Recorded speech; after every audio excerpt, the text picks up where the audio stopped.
Amanda here from the Lens Cap Chronicles, and in this adventure we are in Capri! Oh my god! Lay down. Lie down. Lay down, please. Lie down. Oh my gosh!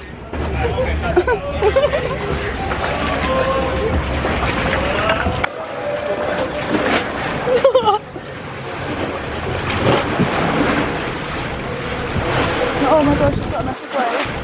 Capri is an island in Italy's Bay of Naples and is famed for its rugged landscape, upscale hotels, and celebrity spottings. It's a haven for shopping enthusiasts with everything from designer fashion labels to high-end boutiques to homemade limoncello and handmade leather sandals. There are some iconic places to visit and activities to partake in on and around the island of Capri. This includes the charming Anacapri and its historic San Michele Villa, riding the chairlift to the top of Monte Solaro, the island's highest point with breathtaking panoramic views, strolling the gardens of Augustus where visitors can admire the views of the famous Faraglioni rocks, people watching in the Piazzetta, and swimming at the charming pebble beach of Marina Piccola, to name a few. Capri has a reputation for being an expensive and exclusive travel destination, the island of the rich and famous, known for attracting the high flyers and subsequently resulting in high prices in accommodation, dining, and activities. Due to its limited space and high demand, especially during the peak summer season, prices for everything from accommodation to basic services are elevated. With a little pre-planning, however, it's possible not to break the bank for a few nights stay. But note that extended stays on the island of Capri will generally end up eating a bit of a hole in your pocket. Of course, if you really want to save, then perhaps a day trip to the island is best. We're on a week-long journey through southern Italy, aiming to see as much of this beautiful landscape as possible. We've just spent a few nights in Sorrento, where we explored the quaint old town and visited the historic city of Pompeii, which was buried in lava when Mount Vesuvius dramatically exploded in 79 AD. If you're keen to learn more about the logistics of this, I've covered our journey in the video link above, including our hike up the steep but striking Vesuvius itself. In this video, we move on to Capri, where we spend 2 nights on the island, and I'll show you all of the essential must-sees and must-dos whilst visiting. I'll also show you where we stayed, where we ate, and a breakdown of the costs involved. We wanted to enjoy our 2-night stay without annihilating our bank accounts. It's definitely possible to spend even less than we did, and I'll mention how to do that too. If you're after the glitz and glam, high crowds, hottest sun, and best beach and boating weather, then you can't go past the peak of summer in late June, July, and August. However, this will be at top dollar. It will be crowded, we're talking very crowded, and some days can be quite hot. The shoulder seasons are in the spring, from April to early June, and autumn or fall in September and October, which give a great balance of fewer crowds and pleasant weather that is perfect for outdoor activities and exploring the island. Winter, from November to March, is the quietest time, but also usually means limited ferries and services, and many island closures. We visited in September, which we loved. It was warm and sunny, we didn't need to pack any heavy clothing, and could manage with a light jacket at most in the evenings. I still felt it was quite busy, so can only imagine the extent of the crowds in the height of summer. The island of Capri can be visited as a day trip from the Italian mainland coastal towns of Naples, Sorrento, or towns on the Amalfi coast, such as Positano and Amalfi. Naples is by far the largest and most common gateway, with high-speed ferries departing frequently, while Sorrento offers a shorter ferry ride and is a popular departure point.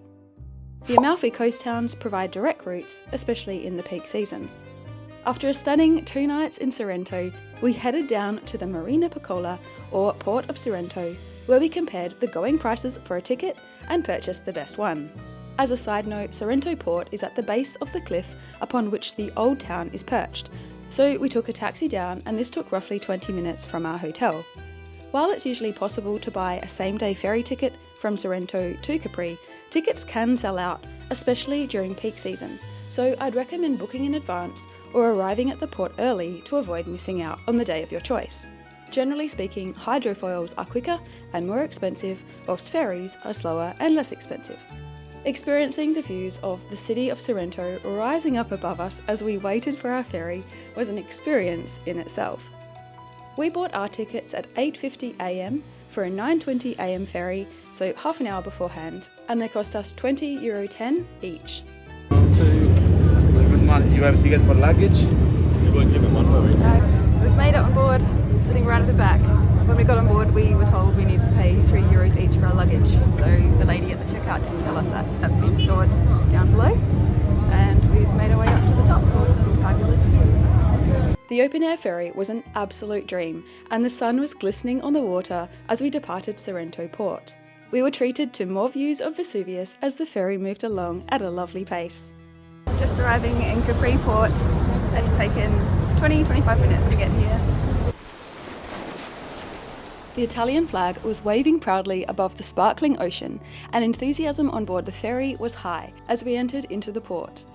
There were many outstretched hands wanting to nab that momentous tourist snap of the Capri port entrance, with its iconic, colourful buildings set below the soaring cliff tops.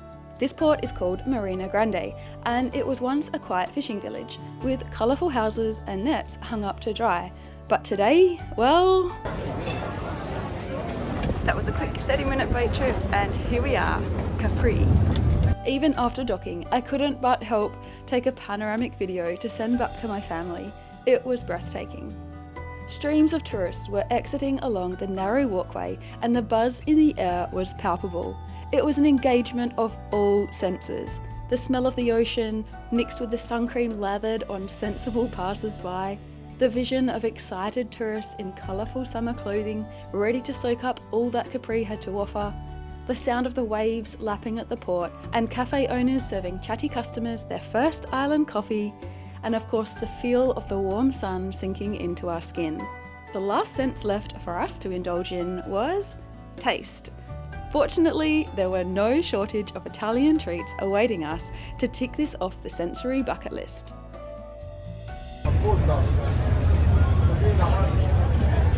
Bellissimo. Still one. Thank you. Unfortunately, the transport is not yet finished once arriving off of the ferry. Unless you are on a time-limited day trip and only wish to explore the port, then in order to make your way to the main town square of Capri, you'll need to consider using one of the following options to journey up there.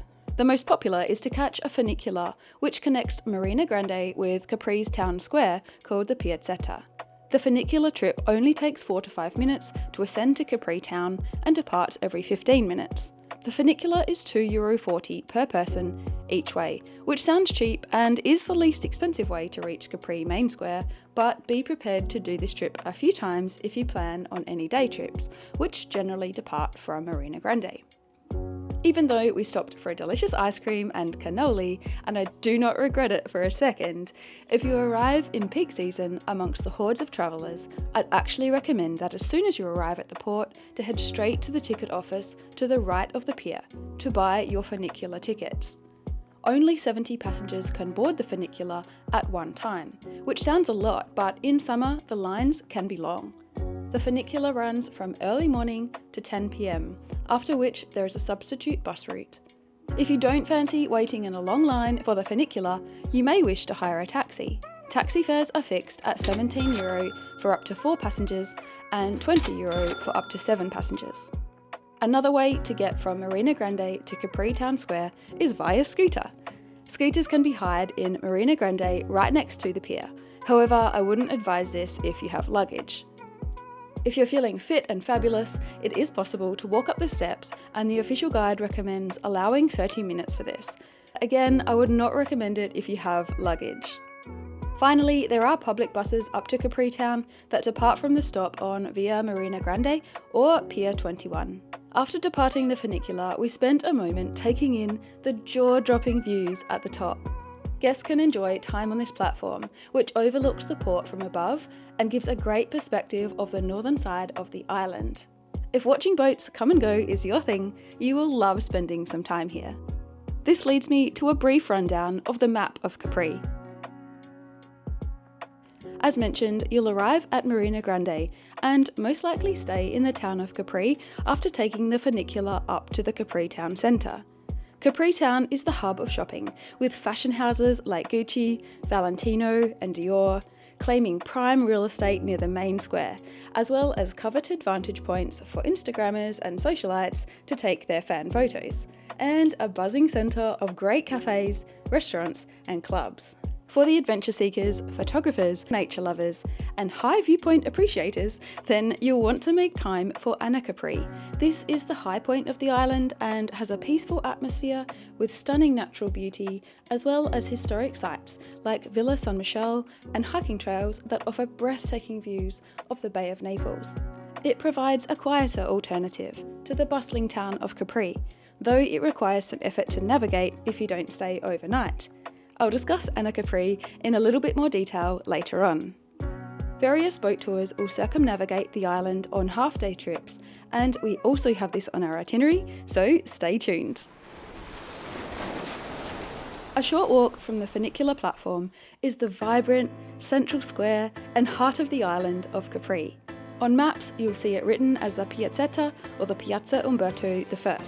Once the central market square where fish, vegetables and meat were sold, it evolved in 1938 when a young islander, Raphael Vuotto, placed a few tables outside his bar in the Piazzetta, and from that moment on, the square became a fashionable meeting place for both locals and visitors.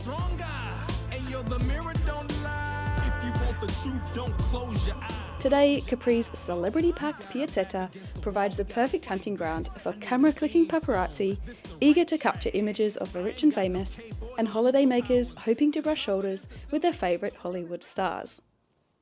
Capri Town Square is also known as the world's living room, referring to its icon status as being the social hub of the island. It's surrounded by cafes, boutiques, and overlooked by a 17th century clock tower. We were mesmerised by the striking bronze sculpture called La Altalena, or in Italian, The Swing, by Giacinto Bosco. The female figure swings on the moon in an open-air fairy tale, standing out in the sky of Capri and inspiring visitors to begin their stay in a dreamlike, romantic way. If you're only in Capri for a day, then I'd recommend at the very least catching the funicular up to Capri Town Square, finding a spare seat in a nearby cafe and ordering a coffee. You'll then truly experience the mayhem and chaos and impeccable beauty of Capri's hub, a moment you'll never forget. It's also fun to allow a few hours on Capri exploring the back streets of Old Town, which are brimming with yet even more designer stores and curio shops. As you wind your way further into the Old Town, you'll come across smaller cafes and boutique stores, which still have an amazing buzz but don't feel quite as crowded. Small, colourful hotels and lodgings with beautiful green and floral trimmings line the narrow cobblestoned walkways. You'll pass a never-ending number of shopfronts with white umbrella-adorned windows enticing you in to blow whatever is left in your wallet. My stomach was guiding the way, and it was difficult not to take up the offer of entering every cafe where the spruikers were tempting me in with their restaurant's delicious foods. It was enough just to see the happy patrons perched in open windows with white linen covered tables, sipping on a cold beer and watching other tourists passing them on the outside pathway. It was making us hungry though, and inspiring us for our dinner selection a little bit later. Okay, we are walking to our accommodation now, finally, after getting up that funicular. So many steps here, and we have really heavy bags. We're staying in the Capri Town area, which is already packed full of people, but very relaxed, holiday style vibe. Ice cream stores, lots of very high-end shops, jewellery stores, clothing, pottery. My first recommendation when it comes to accommodation is to stay near the Capri Town Square, as there are many steps and cobblestone streets, so pack light if possible and wear flat shoes, at least on the arrival day. We arrived at our lodgings, Malafamena Guest House, which set us back €450 for 2 nights for 2 people. in the deluxe double room with a sea view. Even though this sounds expensive and is expensive, it's actually quite reasonable in Capri for a room with a private terrace and view across the Bay of Naples. We were really pleased with its functionality. It was just a 3-minute walk to the Piazzetta, had all-day security, and included air conditioning, which is extremely important in the summer, as well as a fridge, safety deposit box, and daily breakfast. We were all too keen to change into some fresh clothes, pour a glass of wine, and enjoy the stunning Italian backdrop on our first evening in Capri. If you're travelling on a budget, then accommodation will be the biggest factor. My tips for getting your best bang for buck would be to consider things like staying in the region of Anacapri as opposed to Capri town, as it has a more relaxed atmosphere, albeit a longer journey from the port, and is more affordable overall. Or staying on the outskirts of Capri town if you don't mind the walk. Avoiding peak season when prices are at their premium. Consider staying in B&Bs or guest houses rather than hotels. Finding a hotel with a fridge so that you can buy your own supplies from a corner store and keep them cool, and booking in advance. Again, if you're happy with day tripping to Capri, then consider using Sorrento as your base. Overall, the beautiful coastal town of Sorrento has more affordable accommodation and can also be used to explore the magic of Mount Vesuvius and the city of Pompeii. We had already Google searched our preferred incredible restaurant for the night, a traditional Italian restaurant which their website described as offering guests an exclusive experience in an unforgettable atmosphere. The website had drawn me in with images of a romantic, secluded setting, away from the crowds and overlooking the majestic Faraglioni rocks. I had made my booking in advance and was feeling so excited for the evening. We are heading out for dinner now in Capri, and the town is a completely different town. All the day trippers have left and the volume of people has about halved, so it's a lot more pleasant. The restaurant was described as being a 9-minute walk from our accommodation at Malafamena, so we commenced the journey with our Google Maps preloaded. It was soon apparent, however, that the GPS signal was not going to follow accurately among the thick brick walls and stoic Italian buildings, and we were left to follow an approximate route to the best of our ability. The footpath was varied, sometimes up steep steps, and at other times along cobblestoned pathways. I soon learnt that flat shoes in Capri are necessary in most regions of the island. The walk took us past Capri Rooftop Bar, a fun sunset option for trendy travellers with funky upbeat house beats and striking views. Our restaurant, Ristorante Il Geranio, was located adjacent one of Capri's most famed parks, the Gardens of Augustus. So this was our first stop before dinner. The gardens are comprised of a series of panoramic, flower-decked terraces overlooking the sharp rising Faraglioni rocks on one side and the Bay of Marina Piccola and Via Krupp on the other. Via Krupp is an impressive pathway commissioned by German industrialist Friedrich Krupp in the early 20th century, linking Marina Piccola with the Gardens of Augustus via a series of winding hairpin turns. The colours at sunset here are unbelievable, pastel pinks and purples. Mamma mia! A few happy snaps later, it was a quick walk to Ristorante Il Geranio, which oozed charm beyond measure and an authentic Italian feel. We settled in to an outdoor table on the terrace and perused the menu of Mediterranean delights while gazing out at the Faraglioni. Our stomachs were in heaven with our starter of grilled octopus and mains of whole baby squid with red shrimps and homemade scialatielli pasta with red shrimps. Our stunning dinner was capped off with Sentore di Limona Caprese, aka sponge cake with limoncello. A luxurious dinner set us back around €160, but there are obviously more cost-effective options should you wish. The Piazzetta was abuzz on our way back to the accommodation, with the clock tower adorned in twinkling fairy lights. We took our time meandering back, admiring the nighttime views, and stopping for one last nightcap at Ristorante Virginiello. One of the most popular reasons for visiting Capri, and in fact Capri's most famous site, is the Grotta Azzurra, or the Blue Grotto. This tourist hotspot can be visited as a day trip from the Italian mainland or on a tour departing from Marina Grande. We chose to spend the morning on a tour circling the island of Capri, with visits to other island highlights as well as to the Blue Grotto. The cost of various boat trips varies wildly. You could pay as little as €25 per person on a larger shared boat tour to make the round trip of Capri, or you could pay €1,500 for an exclusive private tour of specific grottos with prosecco, limoncello, and snacks at your leisure. Note that the Blue Grotto itself is a cultural site, and regardless of your boat tour cost, the cost of entry to the Blue Grotto itself is a set €18 per person. Since these tours can book out in advance, especially in summer, we secured our tour the day beforehand from the Marina Grande office when we arrived on the island. We chose a larger vessel as a group tour to minimise costs. If you don't wish to do a boat tour and simply want to visit the Blue Grotto, there is a bus that can take you there for approximately €5.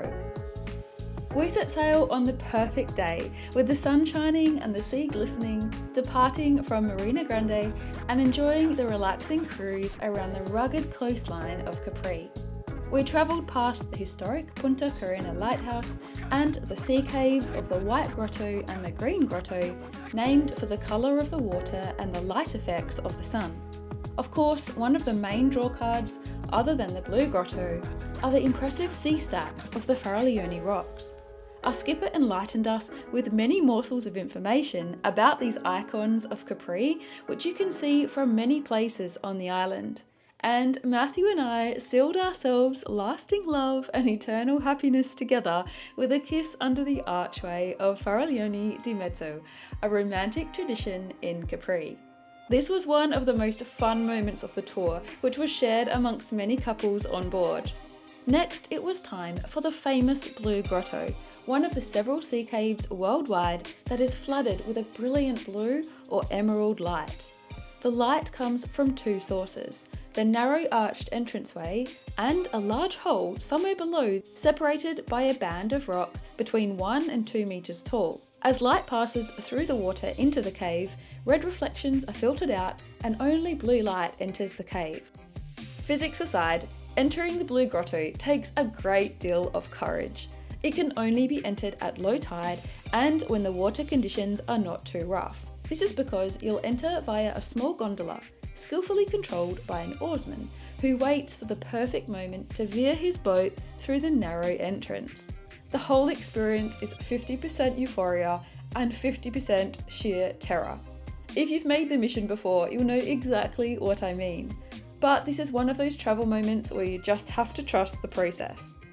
It's a lesson in patience, waiting for your moment amongst all the other boats bobbing around and attempting to tip the oarsmen higher sums to get ahead of the others, as well as the foot passengers walking down the steps from the car park to get a quick entrance.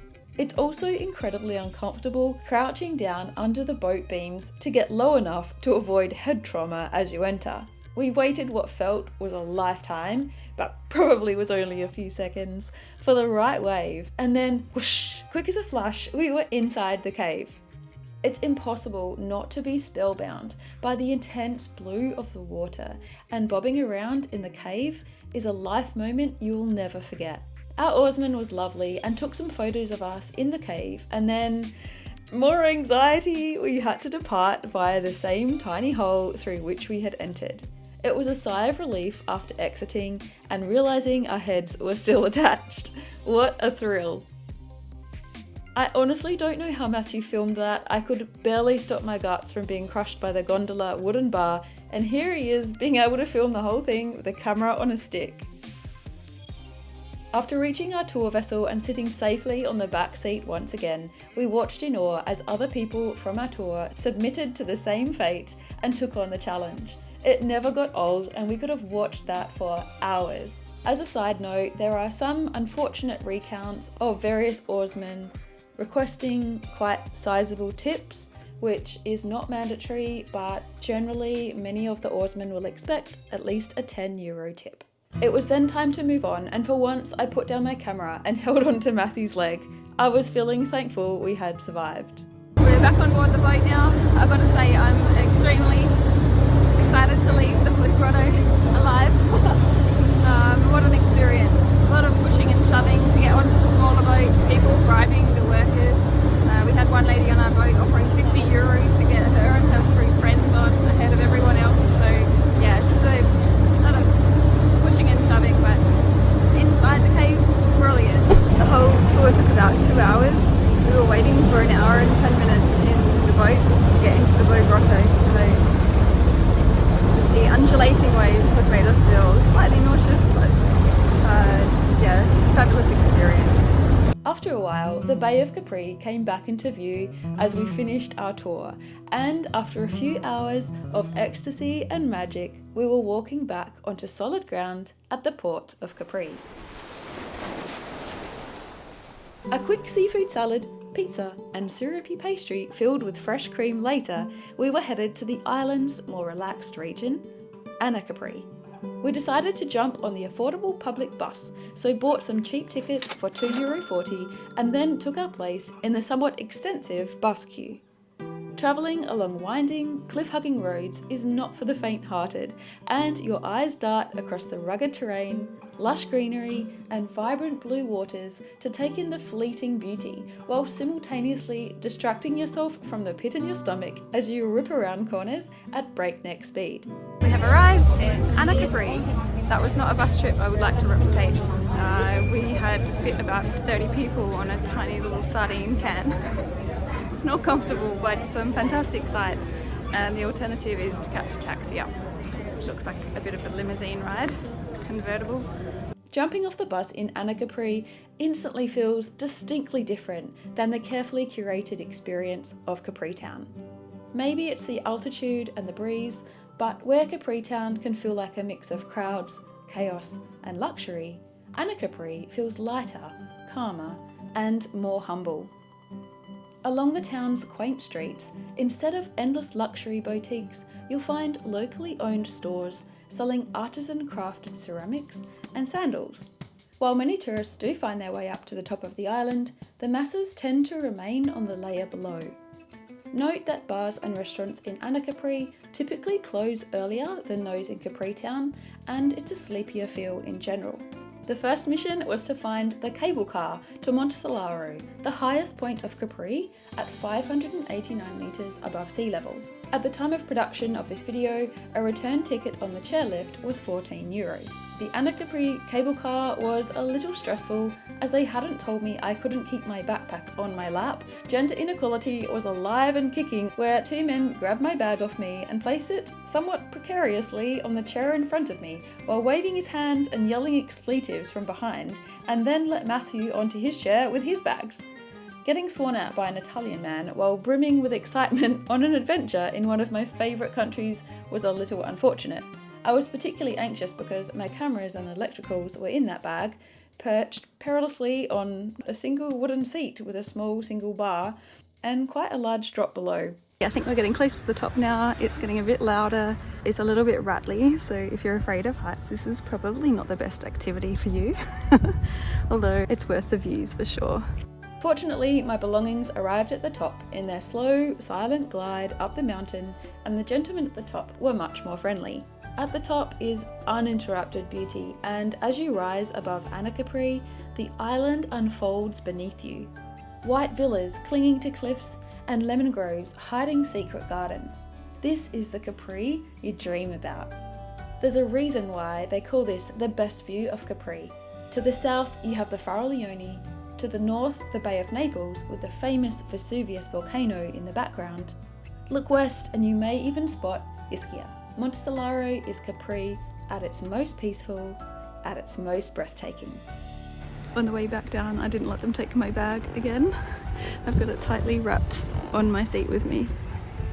Back down on the chairlift, and we just had to visit Villa San Michele, an extraordinary dwelling built by the Swedish physician and author Axel Munthe at the end of the 19th century.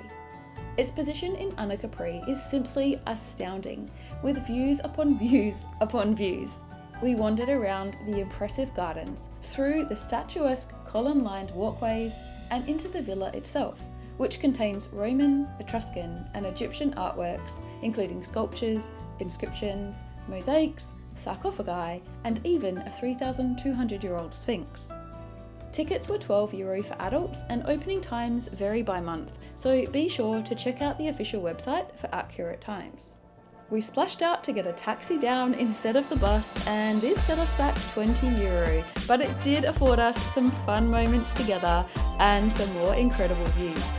It was open air as well, which added another element of us being right there in the Italian countryside. So, is visiting the island of Capri worth it? Well, sitting down after a long day of sightseeing to a board of cold-cut meats, burrata, fresh bread, and a tiramisu to share, everything in me wanted to scream an undeniable yes. However, there's some obvious pros and cons to consider before splashing out on a trip. Capri will suit you if you're dreaming of a luxurious, romantic holiday and you're not afraid to dig a bit deeper into your pocket to make that a reality. Almost every meal is off the chart delicious and accommodation is world class. It also suits shopping fashionistas as well as adventure seekers who love to hike and take boat trips whilst enjoying beautiful scenery. Conversely, Capri may not suit you if you're after a budget holiday and dislike crowds and queues. If you're only interested in visiting the Blue Grotto, then bear in mind that entry is weather dependent and often requires long waits. Capri is also geographically and culturally quite similar to many towns along the Amalfi Coast. So if you're heading to that region, then perhaps you might want to skip Capri. If you're not sure, then stay with me because in our next adventure, we visit the Amalfi Coast. Thanks for watching and see you in Amalfi!